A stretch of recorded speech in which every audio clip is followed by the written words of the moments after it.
They got right knocking Hughes off over conscription. Curtin got it right in knocking Churchill off over the troops from Burma back to Papua New Guinea, back to Kokoda. Arthur Corwell got it right when he opposed the Vietnam War. Simon Crean got it right when he said we shouldn't be sending troops to Iraq. But this one is where we break the winning streak. The two principal people on the left in Australia are now Anthony Albanese and Penny Wong.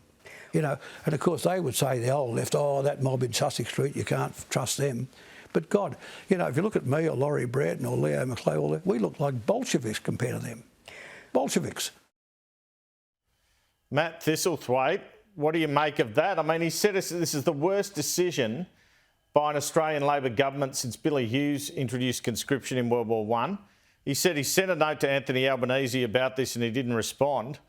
And he's saying that the New South Wales Right faction, members of that, who you are now a member of, look like Bolsheviks now compared to you. G'day, Andrew. Thanks for having me on. We appreciate that there's a variety of views about the decision that the government's made in respect of AUKUS, but it comes back to the basic philosophy that we believe that Australia should have the ability to defend itself and its citizens into the future.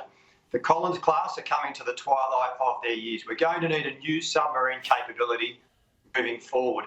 The best capability is nuclear-propelled submarines, and we can achieve that in alliance with our partners, our traditional partners of the United States and the UK. At the same time, we can build the industrial capacity of Australia, high-tech industry, jobs in manufacturing, and they're the sort of policies that the government does want to promote. So we believe that this is the right policy for Australia. Matt Thistlethwaite, is Paul Keating overreacting then? Look, I don't want to get into a he said, she said with Paul Keating. It's a person that I've obviously got a lot of respect for, and there are differing views about this. But I make a couple of observations. Firstly, we took this to the last election. We said quite clearly that we supported the arrangements that were put in place by the previous government to enter into an alliance with the United States and the UK to develop nuclear-powered submarines here in Australia. We're delivering on that commitment, and we believe that we have a mandate for that. The second point is that it's bipartisan. It goes across the parliament because we all understand the urgency of acquiring a capability such as this so that we can ensure that we can defend our citizens into the future. All right. Well, now I'm going to take you to another former PM who made remarks in 2021 which were critical or at least raised concerns about AUKUS. Have a listen to this, Kevin Rudd. What is the reason for the deception? I don't understand it.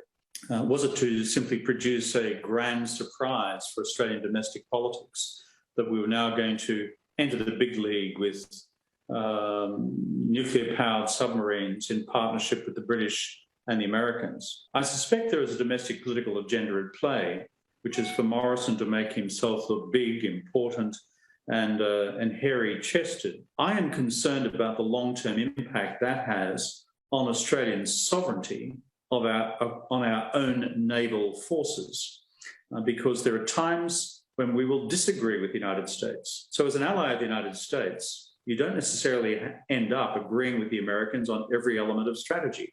Sometimes our American friends get it wrong. All right, Matt Thistlethwaite, that was Kevin Rudd in 2021. He's about to become our ambassador in Washington, and he was saying there's concerns about AUKUS on Australian sovereignty. Sometimes our American friends get it wrong and we'll be tied to them. What do you make of those remarks and the position he's about to take on?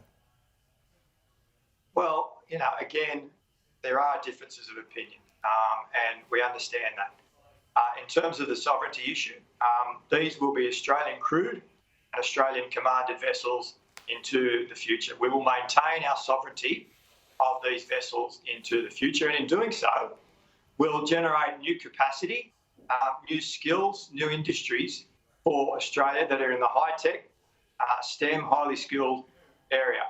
The second point I'd make is one of diplomacy, and that is that the new government, of course, has been keen to re-establish relations within the region to ensure that the rule of law is applied and that we have stability and security moving forward. And you're seeing that start to roll out now, Andrew, with the Prime Minister visiting Fiji. There's been phone calls that have made to leaders within our region. So we're making sure that the basis of this decision is to maintain the sovereignty of Australia, to ensure that we can defend ourselves into the future, but it's also aimed at maintaining international rules-based order, stability within the region.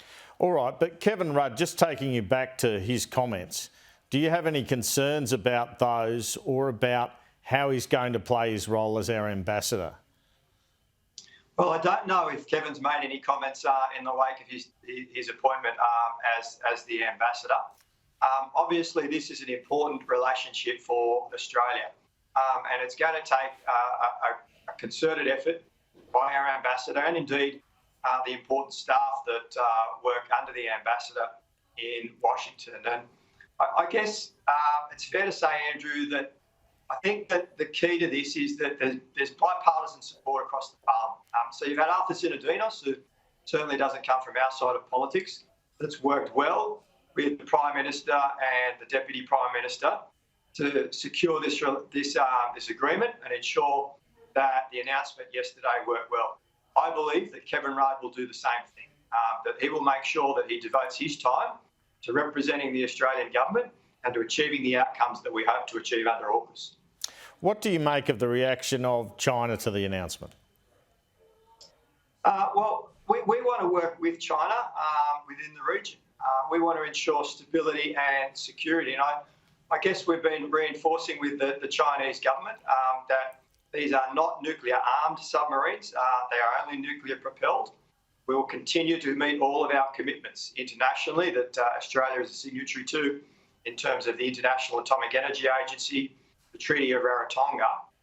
But we want to see this as a means of securing peace and stability within the region. And the Foreign Minister and the Defence Minister have offered to brief Chinese government representatives about the program and what it means for the region. And we hope that they will take up that opportunity. And the reaction of Indonesia and Malaysia?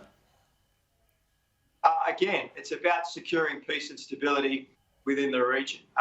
There'll be the important bilateral talks that will occur over the coming weeks about the program and what it means for the region and our relationship with those countries. But also there'll be multilateral fora where this will be, no doubt, a topic of discussion, particularly in the Quad and ASEAN. And we'll work through those relationships steadily and progressively to ensure that we explain the basis of this arrangement and how it will roll out, and importantly, how we can continue to work to our international commitments within the region. All right, there's talk already of cuts to the Defence Department to help pay for this. Is there enough fat there to trim? So the cost over the forward estimates of this is about $9 billion. $6 billion of that will come from the repurposing of funds that were allocated for the attack class submarines, the French arrangement that obviously was cancelled. That will now be repurposed to this. $3 billion worth of savings will be made within the defence budget, and that will come from the repurposing of what they call the Integrated Investment Program. And you'll start to see some of that when the government responds to the Defence Strategic Review next month. And what else broadly can we expect out of the Defence Strategic Review? Andrew, I'd like to be able to tell you, but at the moment it's still being declassified. When will we see it? And when will we see it? In April. The government's response will come mid-April. That is the timeline, and that will provide the guidance for the government and the government's response to how we deal with ensuring that Australia maintains the best capability into the future. And importantly, how we deliver AUKUS. Will we see a lot more defence spending on top of AUKUS? Well, defence spending is roughly around 2% of GDP at the moment. Over the forward estimates, it is programmed to increase, and that's a steady increase in line with the capability that we do wish to acquire. I don't think you're going to see any cuts to defence spending over the forward estimates period. You'll see some repurposing of projects, but there'll be a steady increase in defence spending to ensure that we can acquire nuclear-propelled submarines and that we can invest in some of the new capability particularly in cyber and space, that's being developed at the moment. All right, we had Greg Sheridan on yesterday saying get rid of tanks, give them to Ukraine and don't buy any more, focus on maritime. Is that a fair shout?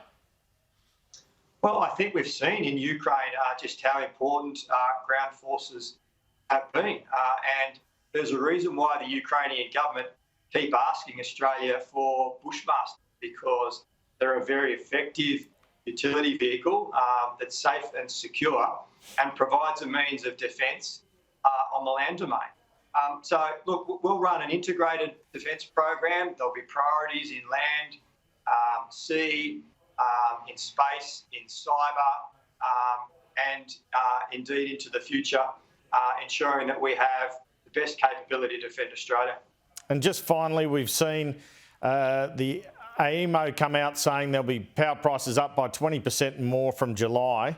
Is this going to hurt the government? And what happens when the cap comes off? We do appreciate that there is some pain being felt by Australian consumers at the moment because of power prices, inflation, interest rates. But that's why the government developed a cost of living plan to ease some of that pressure. And it involves cheaper medicines, cheaper childcare and other policies. But the default market offers today really do symbolise that the cap is working, because the increases would have been much greater had the government not put that cap on coal and gas prices in place. Matt, we know there's a fair bit of pain, but hopefully over time that will ameliorate and prices will begin to stabilise.